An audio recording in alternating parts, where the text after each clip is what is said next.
the Kings are not the best team in the NBA since the last couple of years, and I'm going to tell you why. The Kings were always in the top 10 in the NBA draft since 2009, every year. Now I'm going to show you the mistakes which were made by the Kings franchise, and I'm going to start with the mistakes which were made during the NBA draft since the year of 2009. In the 2009 NBA draft, the Sacramento Kings selected Tyreke Evans from the University of Memphis. They picked Evans before Curry, DeMar DeRozan, or Jeff Teague. Really, nigga? But if we look at Tyreke Evans' career, he had plenty of good moments. He was Rookie of the Year, while he averages 20.1 points, 5.8 assists, and 5.3 rebounds on a 45.8% shooting from the field. Right after this season, the Kings should have recognized to build around his talent. Obviously, this never happens, and his numbers didn't improve as well. In the 2010 NBA draft, the Sacramento Kings selected DeMarcus Cousins from University of Kentucky, which was a very good pick.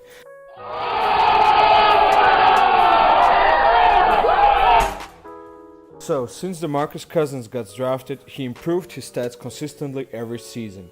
In the 2016-2017 NBA season, DeMarcus Cousins averaged 24.4 points, 12.4 rebounds, 3.9 assists, and shoots 45.2% from the field.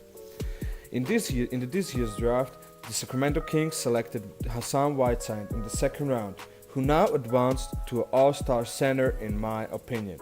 Now imagine that we are in the 2010 year and we have Tyreke Evans, Hassan Whiteside, and DeMarcus Cousins on our team. In the 2011 draft, the Kings had the number 7th pick and picked Bismack Biyombo. After trading around, they received Jimmy Fredette. It's really ridiculous if you had the chance to select Klay Thompson, Kawhi Leonard, Jimmy Butler, or Kemba Walker. In this year's draft, the Kings took Isaiah Thomas too and traded him away for Darren Collison. Now imagine a team with Isaiah Thomas, Kawhi Leonard, Hassan Whiteside, and DeMarcus Cousins on your starting lineup. See what happened in 2012. The Sacramento Kings picked Thomas Robinson with the 5th pick. I don't understand this pick because the Sacramento Kings didn't trust Isaiah Thomas anyway to be their point guard, and they had the chance to choose Damian Lillard, who was Rookie of the Year this year. And if they were searching for a big guy, why didn't they choose Andrew Drummond? Just compare these stats. I think Thomas Robinson is averaging something like 5, 6, 7 points, and Drummond has 20 games. Let's see what happened in 2013. It was another disappointing draft for the Kings, as they chose Ben McLemore with the 7th pick in this year's draft. They selected him over CJ McCollum, Giannis Antetokounmpo, or Dennis Schroeder. In the 2014 NBA draft, the Sacramento Kings selected Stauskas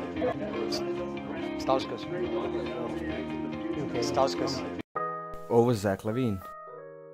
And in the 2015 NBA draft, the Kings selected a cocky Willie Cauley-Stein right over Miles Turner or Devin Booker.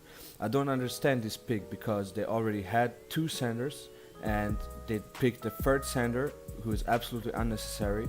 And if they really wanted to have a good center, why didn't they choose Miles Turner?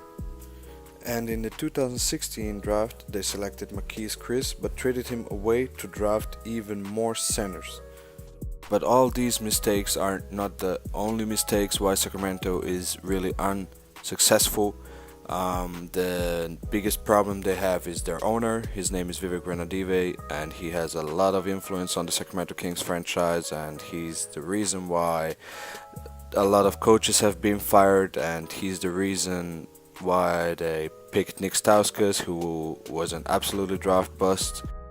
But their biggest mistake was that they traded away their biggest asset, DeMarcus Cousins, for Buddy Hield, Langston Galloway, Tyreke Evans, and a 1st round pick, just because their owner, again Vivek Ranadive, said that Buddy Hield has the potential to become a better basketball player than Stephen Curry. In my opinion, that's a trade offer to sign, I don't know, Jahlil Okafor maybe, but not a star caliber center like DeMarcus Cousins. Honestly, I feel very sorry for all Sacramento Kings fans outside, but I definitely think that Sacramento will never ever win a championship. I hope you enjoyed this video. If you liked it, please don't forget to subscribe if you want to see more, and see you next time.